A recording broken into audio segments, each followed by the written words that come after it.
Kanchipuram Vakula silks నాణ్యత మా ప్రాధాన్యత. మదీనాగూడ, మియాపూర్, హైదరాబాద్ లో త్వరలో శుభారంభం.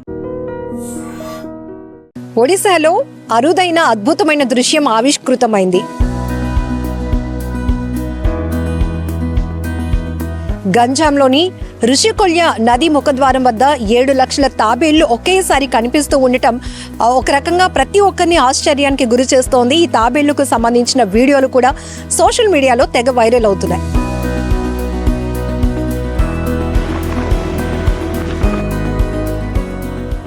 ఇప్పటికే పర్యావరణవేత్తలు చెప్తా ఉన్నారు, అంతరించిపోతున్నటువంటి అరుదైన జాతి తాబేళ్లుగా చెప్తున్న సమయంలోనే ఒకే చోట తీర ప్రాంతంలో 7 లక్షల తాబేళ్లు కనిపించడం అనేది ఇప్పుడు ప్రతి ఒక్కరిని ఆశ్చర్యానికి గురి చేస్తోంది. ఖచ్చితంగా అక్కడికి వెళ్తే బాగుండు అనేటటువంటి క్యూరియాసిటీ కూడా ప్రతి ఒక్కరిలో కనపడుతోంది. ఇప్పటికే మనం చూస్తున్నాం, విశాఖ బీచ్ లాంటి ప్రాంతంలో అప్పుడప్పుడు తాబేళ్ల కలేబారాలు కనిపిస్తూ ఉండటం, అక్కడ చూసిన ఆ పరిస్థితి కూడా అయ్యో ఇప్పటికే అంతరించిపోతున్నాయి, అలాంటిది ఉన్నటువంటి కొద్దిపాటి సంఖ్యవి కూడా చనిపోతూ తీరానికి కొట్టుకొస్తున్నాయే అనేటటువంటి బాధ మత్స్యకారుల్లోనూ కనపడుతోంది. వాటికి సంబంధించి జంతు ప్రేమికుల్లో కూడా కనిపిస్తూ ఉంది. అయితే పర్యావరణవేత్తలు చెప్తున్నారు, ఇప్పుడు వీటికి రక్షణ కల్పించాల్సిన అవసరం చాలా ఉందంటున్నారు. ఈ నేపథ్యంలోనే అక్కడ అటవీ శాఖ అధికారులు, పర్యావరణ అధికారులు కూడా పూర్తి స్థాయిలో వాటికి రక్షణ కల్పించే చర్యల్లో నిమగ్నమయ్యారు. దాదాపు 7 నుంచి 8 రోజులుగా ఇవి 7 లక్షల సంఖ్యలో తాబేళ్లు ఇక్కడ గుడ్లు పెట్టడానికి వచ్చాయి. ఏదైతే ఋషికొల్య నది సముద్రంలో కలిసేటటువంటి ప్రాంతం ఉందో ఈ ప్రదేశాన్ని వాటికి గుడ్లు పెట్టడానికి అనువైన ప్రాంతంగా మార్చుకున్నాయి ఈ తాబేళ్లు. మరొక 45 రోజుల పాటు ఈ గుడ్లు పొదిగిన తర్వాత పిల్లలు వచ్చినాక వాటికి 45 రోజుల పాటు సంరక్షణ కల్పించాల్సినటువంటి టైం పీరియడ్గా కూడా అధికారులు భావిస్తున్నారు. ఈ నేపథ్యంలోనే ఆ తీర ప్రాంతంలో కూడా వేటను నిషేధించారు. మత్స్యకారులను కూడా ఇప్పటికే అలర్ట్ చేశారు.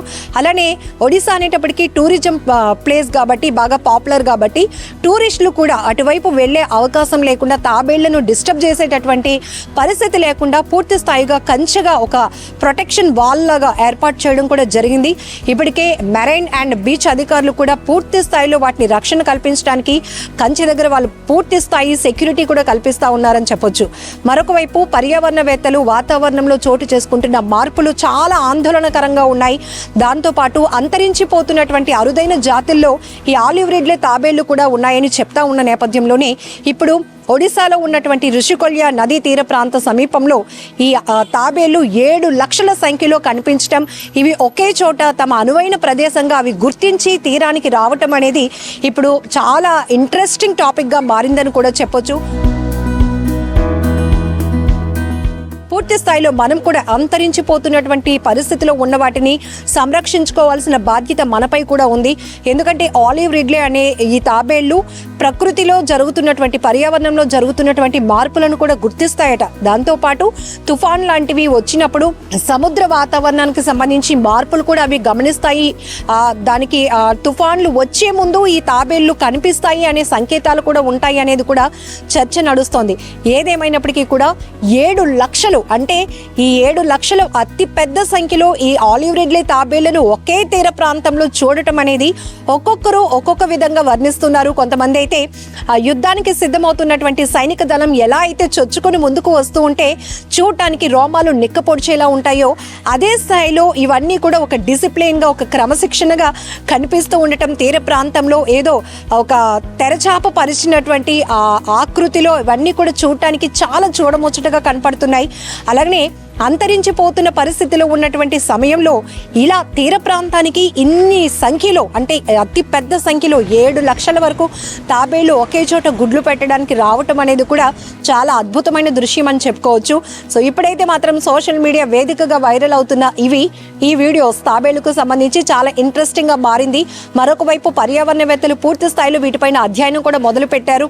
ఎందుకు ఆ ప్రాంతం అంత అనుకూలంగా ఉంటుంది అనేది దానిపైన కూడా కొన్ని అధ్యయనాలు అయితే కొనసాగే ప్రయత్నం కూడా జరుగుతూ ఉందని చెప్పొచ్చు.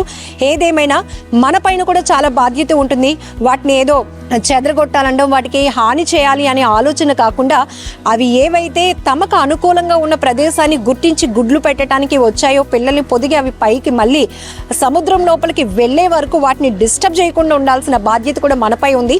ఆ దిశగానే అక్కడ ఉన్నటువంటి అధికారులు మాత్రం ఒక కంచె అనేది ఏర్పాటు చేసి ఒక ప్రొటెక్షన్ వాల్ ఏర్పాటు చేసి వాటిని అసలు ఎవరు డిస్టర్బ్ చేయకూడదు, వాటి పని అవి చేసుకొని వెళ్తూ ఉంటాయి.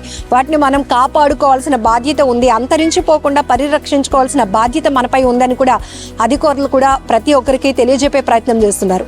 కెమెరా పర్సన్ శేఖర్తో లక్ష్మి, ఐ డ్రీమ్, వైజాగ్.